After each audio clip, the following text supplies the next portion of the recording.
Bonjour, je m'appelle Lélia. Ces dernières années, j'ai beaucoup voyagé et j'ai réalisé à quel point nous vivons dans un monde interconnecté. Ce qui se passe à l'autre bout du globe a un impact ici, chez nous. Les grands défis de la planète nous concernent tous. C'est donc ensemble que nous pouvons construire un avenir plus durable. Mais comment faire ? C'est pour trouver des réponses que je me suis intéressée à l'Asie, car l'ampleur des défis y dépasse celle des autres continents. Cap sur l'Orient.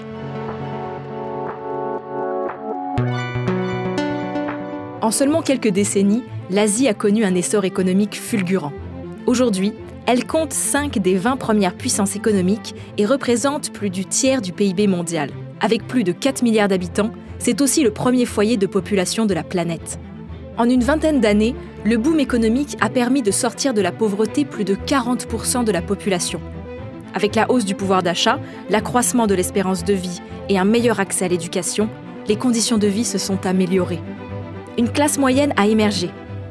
Mais aujourd'hui, les inégalités sociales se creusent et l'accès aux services sociaux de base est encore insuffisant. Ces disparités sont particulièrement visibles dans les villes qui se développent à un rythme effréné et de manière souvent anarchique. Chaque année, pas moins de 44 millions de nouveaux citadins viennent s'y installer. Mais un tiers de la population urbaine reste toujours privée de logements convenables, d'eau potable, d'installations d'assainissement ou de collecte des ordures. Les dommages environnementaux sont l'autre conséquence visible de la croissance asiatique. La dépendance aux énergies fossiles altère la qualité de l'air et des écosystèmes. Delhi, Pékin et Jakarta sont parmi les capitales les plus polluées au monde.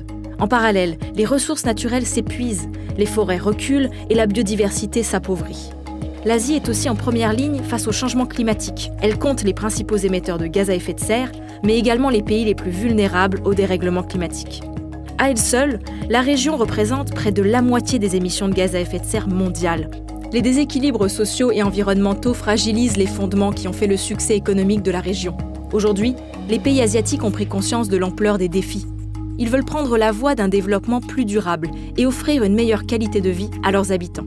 C'est indispensable pour l'avenir de la région, mais aussi de la planète, car ce qu'il adviendra en Asie commandera les équilibres planétaires de ce siècle. Pour préserver l'environnement et participer à la lutte contre le changement climatique, de nombreux États adoptent des politiques plus volontaristes. L'objectif, préserver les espaces naturels, mieux protéger et répartir les ressources naturelles, en particulier l'eau, ou engager la transition énergétique. Les villes empruntent elles aussi la voie du changement. Aujourd'hui, elles veulent repenser l'espace urbain de façon plus durable. Des initiatives sont lancées pour réduire leur empreinte écologique et améliorer la qualité de vie des citoyens. Les espaces urbains sont densifiés, les transports collectifs non polluants développés et la couverture des services publics améliorée. De grands programmes de réforme de la gouvernance publique sont également à l'œuvre. En contribuant à une meilleure gestion des finances publiques, à une administration plus efficace et à une action publique plus transparente, ils permettent de soutenir les politiques sociales et environnementales des États asiatiques. L'Agence française de développement accompagne les pays d'Asie dans la construction de ces solutions durables. Vous ne le savez peut-être pas, mais c'est la plus ancienne institution de développement au monde. Elle est aujourd'hui active dans plus de 100 pays. Avec sa filiale Proparco, elle accompagne et finance des projets qui répondent aux grands enjeux du XXIe siècle, dans la droite ligne des 17 objectifs de développement durable adoptés par les Nations Unies en 2015.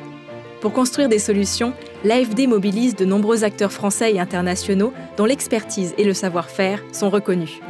Qu'il s'agisse d'institutions publiques, de collectivités locales, de la société civile ou d'entreprises. Il s'agit de fédérer pour être plus efficace. C'est aussi un moyen pour la France de s'inspirer de ce qui se fait ailleurs. Du nord au sud, de l'est à l'ouest, l'enjeu est le même pour tous les pays du monde. Réussir la transition vers un monde plus durable pour le bien-être de tous. Par l'ampleur des défis auxquels elle fait face, l'Asie est aujourd'hui un espace où penser collectivement des solutions et dessiner le monde de demain.